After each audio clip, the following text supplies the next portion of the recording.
I'm finally getting to doing some of these new teachings, and before I get started on this, I want to point out this is copyrighted, and I want to also point out that I was able to copyright a lot of this new material thanks to Sister Betty and Brother Steve and his wife.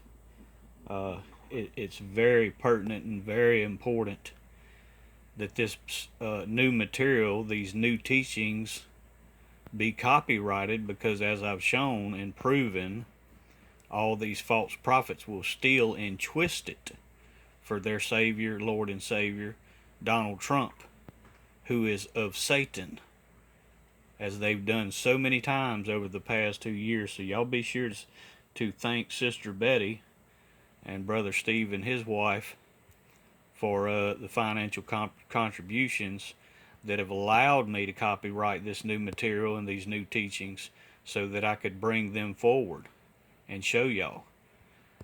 So to begin, most people know and have been taught this verse about the Nephilim that can be found in Genesis 6 verse 4.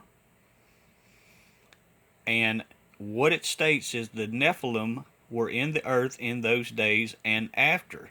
And what this is referring to is the flood. So many people, or everybody basically, has been taught that the Nephilim were on the earth before the flood and even after. And that's very important to understand. So they were clearly not all wiped out from the flood, but that's not the only ones that were wiped out.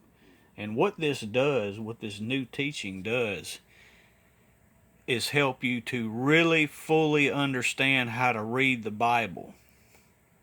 And you can see in the title of this video how when you read the Bible, you need to read between the lines. So remember, Jesus himself even said he had to teach in parables. And this is important, very important. You have to understand the things that are unspoken, the silent things, very important. The silent words that are left unspoken as it relates to the two witnesses. The silent words that are left unspoken. So we know the Nephilim were in the days before and after the flood.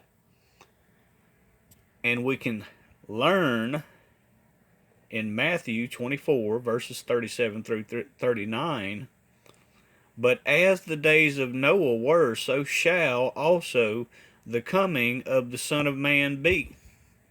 So just like in the days of Noah, it would be again at the coming of the Son of Man, at the coming of the Lord and Savior Jesus Christ. So what we know about the two witnesses, which can be found in Revelation 11, it states, these are the two olive trees and the two candlesticks standing before the God of the earth.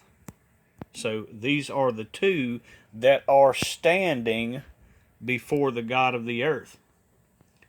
The other place that you can find, which is incredible, and again, these are the silent words that are left unspoken.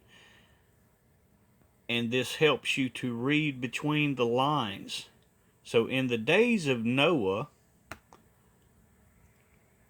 after the rains had stopped and the waters had begun to subside, Noah sent out a dove. Now we know from a flood, if you've ever witnessed a major flood, we know debris. There is debris floating all in the water, everywhere. So this dove could have brought back anything at all. It could have brought back a number of things, but Noah was looking for something very specific. Very, very specific what he was looking for. And what he was looking for was a freshly plucked olive leaf, an olive branch. And we learn that in Genesis 8, verse 11, about the story of the flood. So when the dove returned to Noah in the evening after he had sent it out, there in its beak was a freshly plucked olive leaf. An olive leaf, for isn't that what hope is? Hope is an olive leaf, evidence of dry land after the flood.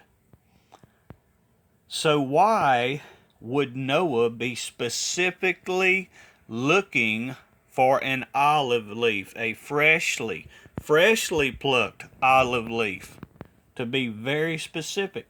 And he knew that was the sign. That was the sign.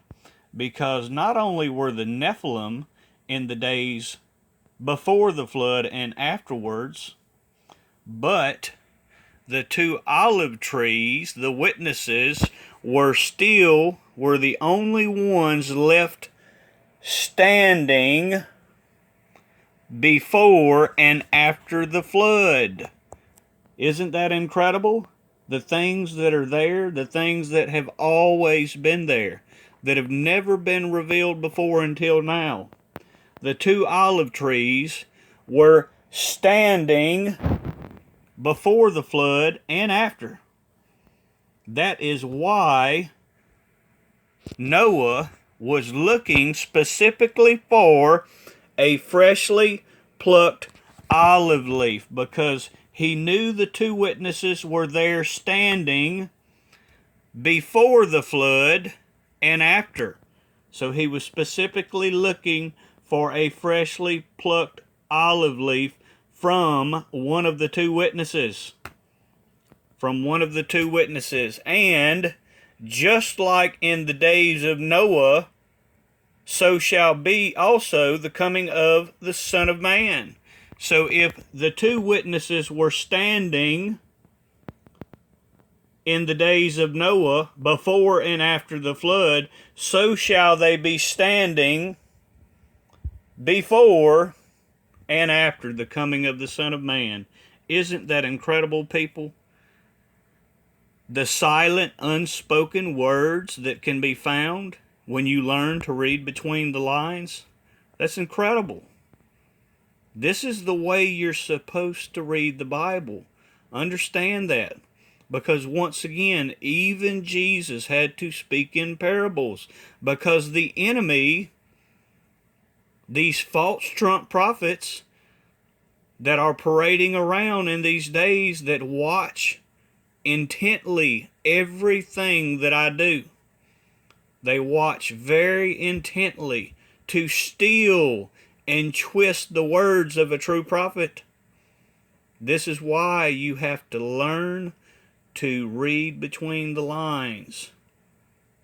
The silent, unspoken things that are right there, that could be seen by anybody. These things were always there, people. This is a great way, a great new teaching of how to read the Bible. Learn to read between the lines, the silent, unspoken words. God bless.